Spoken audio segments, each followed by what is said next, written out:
Hi, and welcome back to Thone's Hebrews Nibbles, number 177.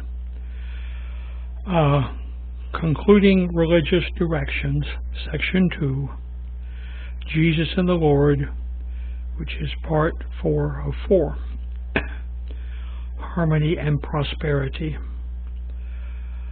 This all comes from Hebrews chapter 13, verses 12 through 17, which we have been reading the last, three times ago. So we'll jump right in. The church body dedicated to serving God's kingdom. That's really what the target of all this is about. So why is this in the Bible? It's trying to create balance within the church. What's the church do? I mean, the church does lots of things, some of which look like a business, some of which look like a religious organization, and some of which look like a child care or other similar kind of functions. And then some of the parts of the church are related to dedication to the Lord Himself. And those other things are all subsidiary wings which lead into that same major thing. But we won't balance within the church. The communications, we all doing our share. That's the desire. Application to me. Ephraim the Syrian, our old friend, reflects, were you behind the rules which belong to the law, and respect those which belong to Christ? They will give account and reply to God if they fail to guide you. Therefore, obey them, so that they may be given account with joy, and not with afflictions and tears. And that comes from his commentary on the epistle to the Hebrews, chapter 13. Thus, what we have in the church, which provides harmony and prosperity, is a great mix of good leaders and good harmony and good followers. See, good leaders, good followers. That's a useful thing to think about. This brings joy to the Lord and the leaders and the followers, because it is a well-balanced community of the will of God and His Word. The leaders are teaching in God's will, and the followers are doing their role to also serve the kingdom.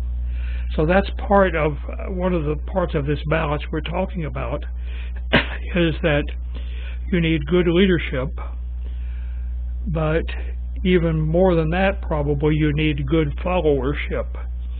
Those who do the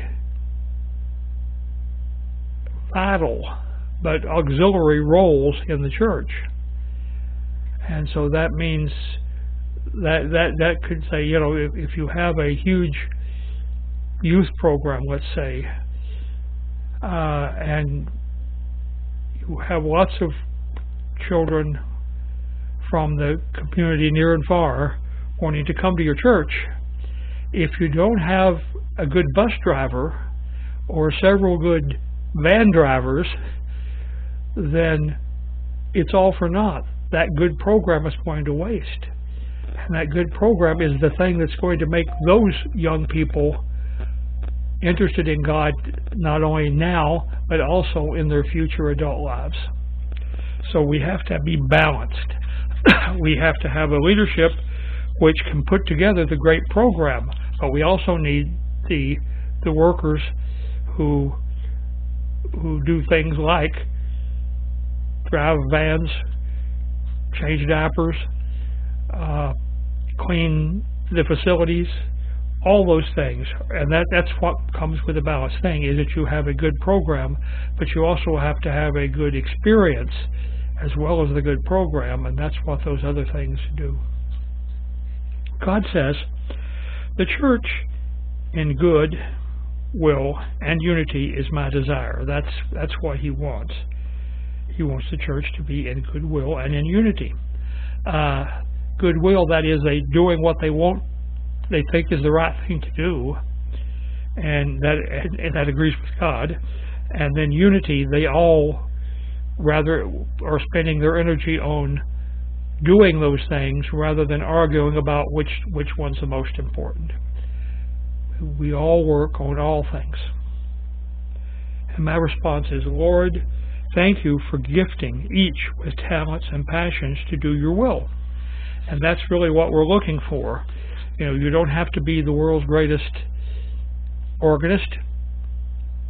There's very few of those. There's only one, in fact, in the world.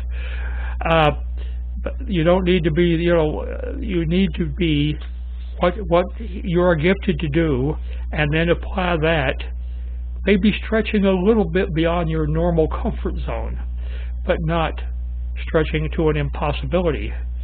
That is, we don't expect to have a world-class symphony orchestra within our church body to play the music. We expect to have people who love the Lord, have some talent, and therefore are applying that talent to that worship service for the Lord. We'll talk to you next time.